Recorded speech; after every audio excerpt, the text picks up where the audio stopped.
It was just a portrait of a mother and her daughters, but look more closely at their hands. Dr. James Mitchell had spent 15 years studying photographic archives at the New York Historical Society, but he had never seen anything quite like this. The portrait arrived in a donation box from an estate sale in Brooklyn, dozens of glass plate negatives wrapped in yellowed newspaper from 1923.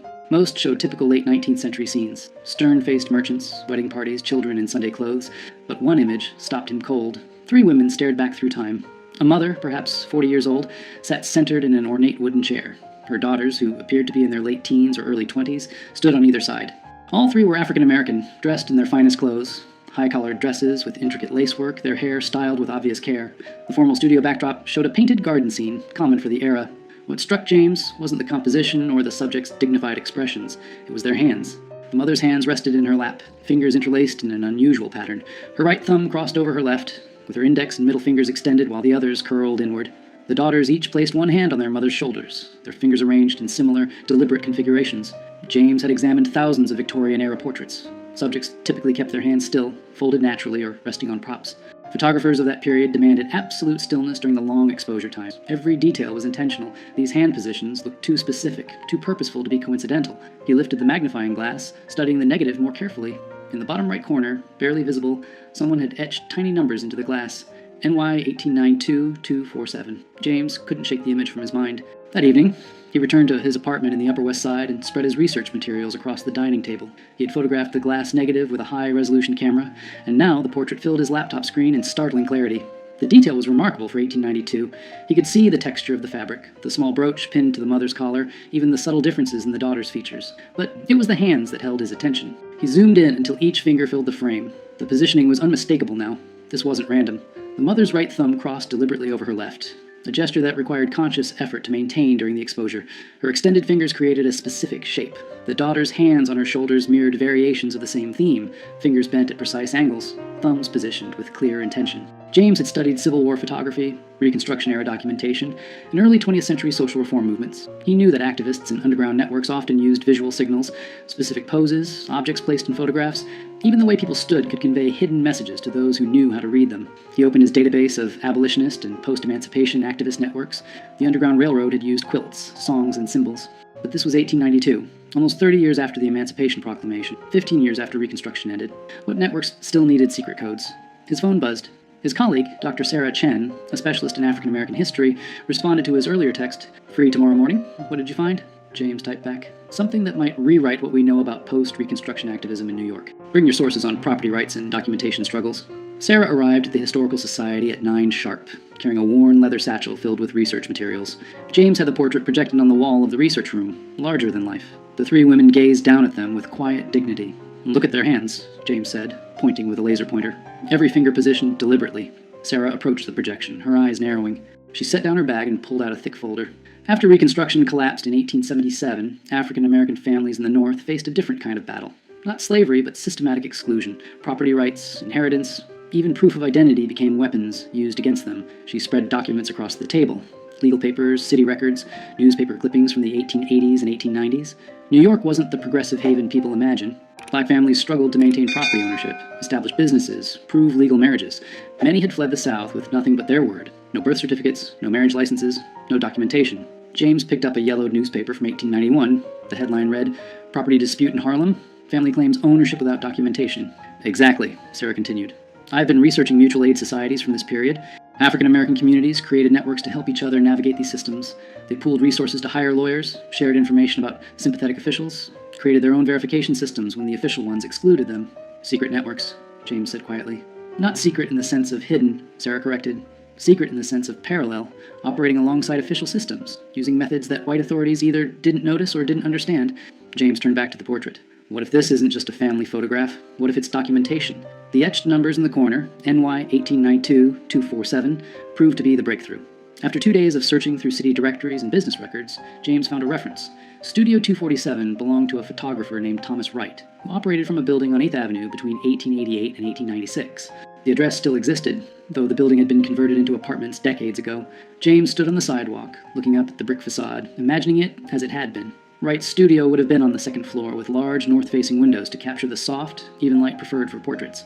Research into Wright himself revealed something unexpected. Thomas Wright was white, born in Massachusetts in 1851, trained as a photographer in Boston. He moved to New York in 1887 and established his studio in a neighborhood that was becoming increasingly diverse. Irish immigrants, Italian families, and a growing African-American community migrating from the South. But Wright's clientele was unusual for the era. While most white photographers either refused to photograph black clients or charged them significantly more, Wright's advertisements appeared in African-American newspapers. His studio welcomed all customers at equal rates. Sarah found an interview Wright gave to a small, progressive newspaper in 1894. He spoke about photography as a tool for dignity and documentation, arguing that every person deserved a quality portrait regardless of their background. Between the lines, James sensed something more, a quiet activism, a deliberate choice to serve a community that others excluded. He was an ally, Sarah said, reading over James's shoulder, and if these hand positions are codes, he would have been the one who helped create them, documented them, distributed them. James contacted Dr. Marcus Thompson, a cryptography historian at Columbia University who specialized in visual communication systems. Marcus arrived at the Historical Society that afternoon, his curiosity piqued by James's cryptic phone call. Victorian-era codes often seem impossibly complex to us now, Marcus explained, examining the portrait, but they were usually quite practical for their users. The key is understanding the context, who needed to communicate, what information they needed to convey, and who they needed to hide it from. He photographed the hand positions from multiple angles, then opened his laptop and began creating digital tracings. Let's start with the assumption that each hand position represents something specific. Not letters, too complex for a photograph. More likely, categories, confirmations, statuses. Sarah pulled out her research on documentation struggles. What if it's about identity verification? These networks needed ways to confirm who people were, that they were legitimate members of the community, that they could be trusted with sensitive information. Marcus nodded slowly. Right. So the mother's hand position might indicate her role. Family head, network member, someone vouching for others. The daughter's positions could indicate their status, documented, undocumented, seeking assistance. They worked through the afternoon, comparing the portrait to other photographs James had found in the estate sale box. 3 more portraits showed similar hand positioning, always subtle, always deliberate. In one, a couple's intertwined fingers created a pattern. In another, a man's hand rested on a Bible with specific fingers extended. It's not just one code, Marcus said finally. It's a system. Multiple signals that could be combined to convey different meanings. Someone trained these families how to pose. Someone photographed them deliberately. And someone else, other network members, knew how to read these images. Sarah made the connection that broke everything open. While researching property rights cases in New York courts from the 1890s, she found a pattern. Dozens of African-American families successfully defended their property claims, obtained identity documents, or proved legal marriages, often with the same lawyer representing them. His name appeared again and again, Robert Hayes. Hayes had an office on West 34th Street. Court records showed he won an unusual number of cases for black clients during an era when such victories were rare. More significantly, he often submitted photographic evidence, portraits of families, documentation of their respectability, proof of their presence in the community. He was using Wright's photographs in court, James realized, not just as evidence of identity, but as verification of community standing. These families were photographed, their images were cataloged, and when they needed documentation, Hayes could present these portraits to judges. But there was more. In Hayes's archived case files at the New York Public Library, Sarah found letters.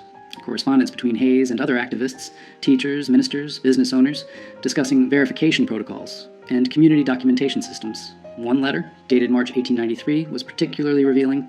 Hayes wrote to a minister in Brooklyn, "We have expanded our photographic documentation to include 73 families. Mr. Wright continues to provide his services at minimal cost. The hand positioning system allows us to encode essential information that can be verified later. Each portrait serves as both dignified representation and practical identification." James sat back, stunned. They built an entire parallel documentation system. When official channels failed these families, they created their own. And they hid it in plain sight, Sarah added. These portraits looked like ordinary family photographs.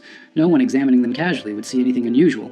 But to network members who knew the code, each portrait contained vital information. With the network structure emerging, James became obsessed with identifying the 3 women in the original portrait. The estate sale had come from a brownstone in Bedford-Stuyvesant, Brooklyn, a neighborhood with deep African-American roots. The Historical Society's donor records provided the seller's name, Patricia Johnson, who had inherited the property from her grandmother. James called Patricia that evening. She was 72 years old, sharp-voiced, and initially skeptical of his interest in old family photographs, but when he described the portrait in detail, her tone changed. "My great-grandmother," she said quietly. "That's Eleanor. Eleanor Morrison. The daughters would be my grandmother, Ruth, and her sister Grace. Can you tell me about them?" James asked. Patricia was silent for a moment. "Eleanor was born enslaved in Virginia. Came north after the war with Ruth, who was just a baby. Grace was born here in New York. Eleanor worked as a seamstress. She was known for her skill with lace and fine embroidery, supported the family that way." "Did she ever mention being part of any organizations? Community groups?" She was involved in her church, Patricia said, and she helped people. That's what my grandmother always said. Eleanor helped families with paperwork, finding housing, connecting with lawyers. She seemed to know everyone, how to navigate every system. James's pulse quickened. Patricia, I think your great-grandmother was part of something significant.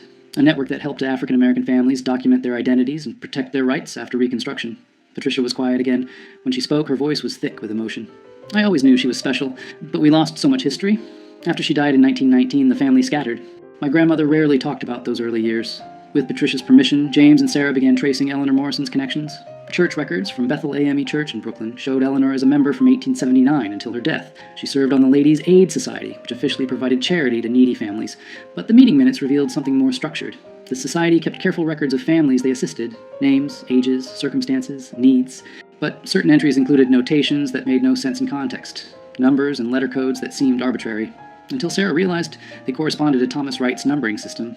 They were cross-referencing, she explained to James. The Church Society identified families who needed documentation. Wright photographed them with the appropriate hand codes. Hayes used the photographs in legal proceedings. And the church records kept track of everything, hidden in plain sight within charity work documentation. James found more photographs in Wright's archive. The Historical Society had acquired his entire collection in 1923, after his death, but no one had properly cataloged it. Dozens of portraits showed the hand positioning system. Families photographed between 1890 and 1896, each image carefully numbered, each one documenting people who had been systematically excluded from official records. They identified other network members. A teacher named Samuel Brooks, who helped families obtain school records for their children.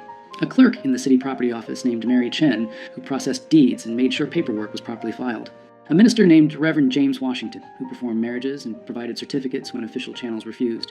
Each person had taken quiet risks, used their position to help, operated within a system designed to exclude the people they served. Together, they had created something powerful, a shadow archive that preserved dignity and protection when official America offered neither. 3 months into their research, James and Sarah organized an exhibition at the Historical Society. They displayed 20 portraits from Wright's collection, each showing the hand positioning system, each accompanied by the story they had uncovered about the family photographed. Patricia Johnson attended, seeing her great-grandmother's portrait properly honored for the first time.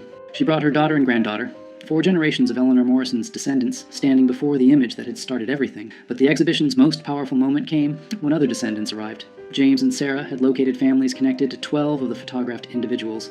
Each had pieces of the story, fragments of oral history, old letters, faded documents that suddenly made sense within the network's context. An elderly man named Thomas Hayes stood before a portrait of his great-grandfather, the lawyer Robert Hayes, photographed with his hands positioned in the same deliberate code. I always heard he helped people, Thomas said quietly, but I never knew the extent. Never knew he was part of something this organized. A woman named Grace Brooks examined a portrait of Samuel Brooks, the teacher.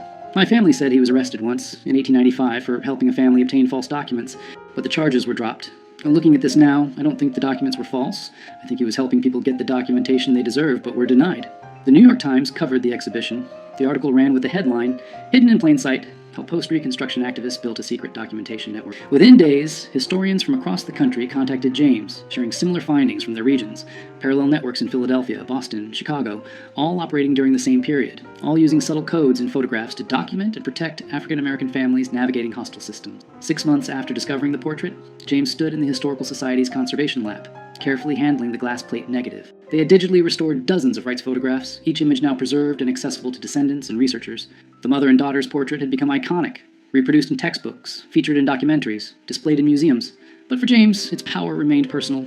He thought of Eleanor Morrison, born enslaved, who had built a life of dignity and purpose in New York, who had helped countless families navigate a system designed to exclude them, who had posed for this photograph with her daughters, their hands carefully positioned in a code that would preserve their place in history. Patricia Johnson had donated Eleanor's personal papers to the Historical Society, letters, a diary, business records from her seamstress work. In the diary, Eleanor wrote about the photograph. "Had our portrait made today.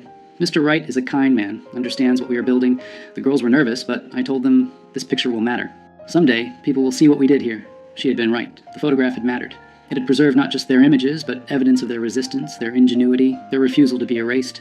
Sarah had traced 63 families through the network, documenting how they had obtained property deeds, legal marriages, business licenses, and school records, fundamental rights that should have been automatic but required elaborate workarounds to achieve. The network had operated from approximately 1888 to 1897, helping hundreds of families before gradually dissolving as some activists died, others moved, and new systems emerged. Thomas Wright had died in 1923, his contribution largely forgotten.